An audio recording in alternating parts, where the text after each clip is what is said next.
ലോക്സഭാ തെരഞ്ഞെടുപ്പിലെ ശേഷിക്കുന്ന സീറ്റിലേക്കുള്ള സ്ഥാനാർത്ഥി നിർണയം ഉടൻ പൂർത്തിയാക്കാൻ കോൺഗ്രസ്. ഇന്നു മുതൽ അടുത്ത 3 ദിവസം കേന്ദ്ര തെരഞ്ഞെടുപ്പ് സമിതി യോഗം ചേരും. ഉത്തർപ്രദേശിൽ രാഹുൽ ഗാന്ധിയുടെയും പ്രിയങ്ക ഗാന്ധിയുടെയും സ്ഥാനാർത്ഥിത്വ വിഷയത്തിൽ സോണിയാഗാന്ധി തീരുമാനമെടുക്കും. കരട് പ്രകടന പത്രികയ്ക്ക് അംഗീകാരം നൽകാൻ കോൺഗ്രസ് പ്രവർത്തക സമിതി യോഗവും നാളെ ചേരും. ബിജെപിയുടെ 3ാം ഘട്ട സ്ഥാനാർത്ഥികളെ ഇന്ന് പ്രഖ്യാപിക്കും. പുതുമുഖങ്ങളാണ് പട്ടികയിൽ എന്നാണ് വിവരം. വരുൺ ഗാന്ധി, മേനക ഗാന്ധി, ബ്രിജ്ഭൂഷൺ ചരൺ സിംഗ് എന്നിവർക്ക് സീറ്റില്ല. ആർ രാധാകൃഷ്ണൻ ഡൽഹിയിൽ നിന്ന് കൂടുതൽ വിവരങ്ങളുമായി ചേരുന്നു. രാധാകൃഷ്ണൻ, ആദ്യം ഈ കോൺഗ്രസുമായി ബന്ധപ്പെട്ട കാര്യങ്ങളിലേക്ക്. രാഹുലും പ്രിയങ്കയും മത്സരിക്കുമോ? ഇക്കാര്യത്തിൽ എന്ത് തീരുമാനമാണ് പ്രതീക്ഷിക്കുന്നത്? വേണു, കോൺഗ്രസ്സിൽ ഇപ്പോഴത്തെ ഒരു സാഹചര്യം, ഈ തെരഞ്ഞെടുപ്പ് ക്രമം പരിശോധിച്ചിട്ട് കോൺഗ്രസിനുള്ളിൽ ഉണ്ടായിരിക്കുന്ന ചർച്ച, അത് രണ്ട് അഭിപ്രായങ്ങളും ഉൾക്കൊള്ളുന്നതാണ്.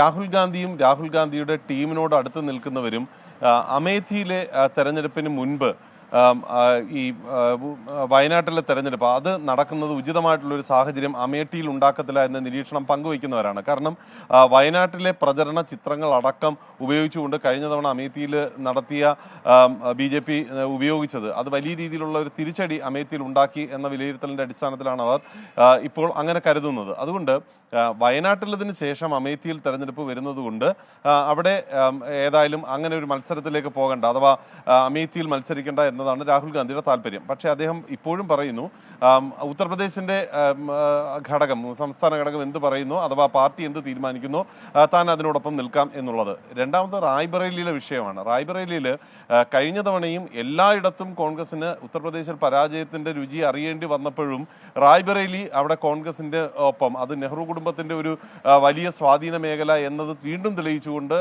സോണിയാഗാന്ധി വിജയിക്കുന്ന ഒരു സാഹചര്യമാണ് ഉണ്ടായിരുന്നത്. അതുകൊണ്ട് ഇത്തവണ വീണ്ടും അവിടെ മത്സരിക്കുന്നത് നെഹ്റു കുടുംബാംഗമാണ്. സോണിയാഗാന്ധി അവിടെ ഇല്ല, സോണിയാഗാന്ധി രാജസ്ഥാനിലേക്ക് മാറിയിരിക്കുന്നു. അതുകൊണ്ട് ഇത്തവണ അവിടെ മത്സരിക്കുന്നത് നെഹ്റു കുടുംബാംഗം തന്നെയാണ് ആകണം എന്ന വാശി ഉത്തർപ്രദേശ് ഘടകം പുലർത്തുന്നുണ്ട്. ഈ ഒരു പശ്ചാത്തലത്തിലാണ് പ്രിയങ്ക ഗാന്ധിക്ക് അവിടെ മത്സരിക്കാനായിട്ടുള്ള ഒരു സന്നദ്ധതയിലേക്ക് അവർ എത്തിയിട്ടുണ്ട് എന്ന് നമുക്കറിയാനായിട്ട് സാധിക്കുന്നില്ല. പക്ഷേ പാർട്ടിക്കുള്ളിൽ അത്തരത്തിലുള്ള ഒരു അഭിപ്രായം നിലനിൽക്കുന്നുണ്ട്. അതുകൊണ്ട് ഈ രണ്ടുപേരും, സോണിയാഗാന്ധിയും പ്രിയങ്ക ഗാന്ധിയും രാഹുൽ ഗാന്ധിയും ഉറപ്പിച്ച് ഒരു തീരുമാനം അവിടെ പറയാത്തത്, അല്ലെങ്കിൽ അങ്ങനെ ഒരു നിലപാട് വ്യക്തമാക്കുന്നത് കൊണ്ട് ഈ വിഷയത്തിൽ സോണിയാഗാന്ധി തീരുമാനം കൈക്കൊള്ളട്ടെ എന്നാണ് ഇപ്പോൾ മല്ലികാർജുൻ ഖാർഗെയുടെ ഭാഗത്ത് നിന്ന് ഉണ്ടായിരിക്കുന്ന നിർദ്ദേശം. അദ്ദേഹം അക്കാര്യം സോണിയാഗാന്ധി അറിയിക്കുകയും ചെയ്തിട്ടുണ്ട്.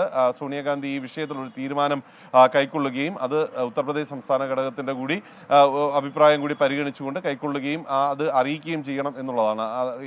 ഇതിൽ വേറൊരു ഘടകമുള്ളത്, ആരെങ്കിലും നേരിട്ട് ഈ വിഷയത്തിൽ ഒരു തീരുമാനം സോണിയാഗാന്ധി അല്ലാതെ കൈക്കൊണ്ടാൽ ചില ഭിന്നതകൾ പുറത്തു വരും എന്ന വിധത്തിലും ഉള്ള ഒരു ചർച്ച കോൺഗ്രസിനുള്ളിൽ നിലനിൽക്കുന്നുണ്ട്. ഈ ഒരു സാഹചര്യത്തിലാണ് വിഷയം എന്തായാലും സോണിയാഗാന്ധി തീരുമാനിക്കട്ടെ എന്ന ഒരു രീതിയിലേക്ക് എത്തിയിരിക്കുന്നത്.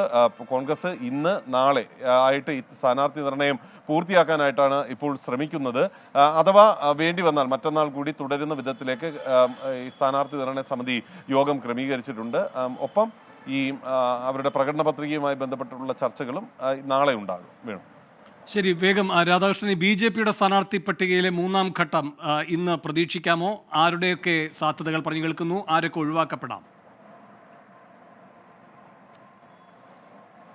തീർച്ചയായിട്ടും ഇന്ന് BJPയുടെ സ്ഥാനാർത്ഥി പ്രഖ്യാപനം ഉണ്ടാകുമെന്നാണ് നമുക്കറിയാൻ സാധിച്ചിട്ടുള്ളത്. പട്ടിക ഏതാണ്ട് ആയിട്ടുണ്ട് എന്നും മനസ്സിലാക്കാനായിട്ട് സാധിക്കുന്നു. അതിൽ ഏറ്റവും കൗതുകമുള്ള ഒരു കാര്യം, ഇപ്പോൾ കഴിഞ്ഞ ദിവസങ്ങളിലൊക്കെ കോൺഗ്രസിൽ നിന്നും മറ്റു ചില പാർട്ടികളിൽ നിന്നുമൊക്കെ ഉള്ള ആളുകൾ BJPയിലേക്ക് വരാനായിട്ടുള്ള മത്സരം കാണിക്കുന്ന ഒരു സാഹചര്യമാണുള്ളത്. അങ്ങനെ കഴിഞ്ഞ തവണയൊക്കെ എത്തിയ നേതാക്കന്മാരുടെ ഒരു നേതാക്കന്മാർക്ക് സീറ്റ് നഷ്ടമാകുന്ന ഒരു കാഴ്ചയായിരിക്കും ഇത്തവണ കാണാനായിട്ട് പോവുക. അതിൽ ഏറ്റവും പ്രധാനപ്പെട്ടത് റീത ബഹുഗുണ ജോഷിയുടേതായിരിക്കും എന്നതാണ് ഏതാണ്ട് ഉറപ്പായിരിക്കുന്നത്. ഉത്തർപ്രദേശിൽ അതുപോലെ തന്നെ നമുക്ക് ഈ നെഹ്റു കുടുംബാംഗം എന്ന് തന്നെ പറയാവുന്ന മനേക ഗാന്ധിയുടെയും വരുൺ ഗാന്ധിയുടെയും സീറ്റുകൾ സംബന്ധിച്ചിട്ടുള്ള കാര്യത്തിലും ഇപ്പോൾ BJP അത് അത്ര അനുകൂലമായിട്ടല്ല തീരുമാനം അവർ വ്യക്തമാക്കുന്നത്. അങ്ങനെയാണെങ്കിൽ ആ രണ്ടുപേർക്കും അവിടെ നിന്ന് സീറ്റ് നഷ്ടമാകുന്ന ഒരു സാഹചര്യത്തിലേക്ക് കാര്യങ്ങൾ എത്തും. ബ്രിജ്ഭൂഷൺ ചരൺ സിംഗിന്റെ കാര്യത്തിൽ അദ്ദേഹത്തിന് ഗോണ്ടയാണ് അദ്ദേഹത്തിന്റെ സിറ്റിംഗ് സീറ്റ്. ഈ ഗോണ്ടയിൽ അയോധ്യയോടടുത്ത് കിടക്കുന്ന ഏതാണ്ട് 150 കിലോമീറ്റർ മാത്രമുള്ള സ്ഥലമാണ്. അവിടെ ബ്രിജ്ഭൂഷൺ ചരൺ സിംഗ്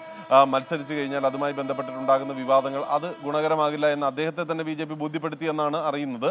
അങ്ങനെയെങ്കിൽ അദ്ദേഹത്തിനും സീറ്റ് നഷ്ടമാകുന്ന ഒരു സാഹചര്യത്തിലേക്ക് ഉണ്ടാകും. BJP ഏറെ ആഘോഷിച്ച സ്ഥാനാർത്ഥിത്വമാണ് കഴിഞ്ഞ ലോക്സഭാ തെരഞ്ഞെടുപ്പിൽ ജനറൽ VK സിംഗിൻ്റേത്. മുൻ കരസേന മേധാവിക്കും ഇത്തവണ സീറ്റ് ലഭ്യമായിരിക്കില്ല എന്നുള്ളതാണ് നമുക്കറിയാനായിട്ട് സാധിക്കുന്നത്. അങ്ങനെ ഈ പ്രധാനപ്പെട്ട നിരവധി ആളുകളുടെ പേര് പട്ടികയിൽ നിന്ന് ഒഴിവാക്കപ്പെടുകയും പുതുമുഖങ്ങളായിട്ടുള്ള ആളുകൾക്ക് അവസരം ലഭിക്കുകയും ചെയ്യുന്ന വിധത്തിലേക്കായിരിക്കും BJPയുടെ പട്ടിക, പുതിയ മൂന്നാമത്തെ പട്ടിക എത്തുക എന്നുള്ളതാണ് ഇപ്പോൾ അറിയാനായിട്ട് സാധിക്കുന്നത്. വേണു. ശരി, R. രാധാകൃഷ്ണ ഡൽഹിയിൽ നിന്ന് വിവരങ്ങളുമായി ചേർന്നത്.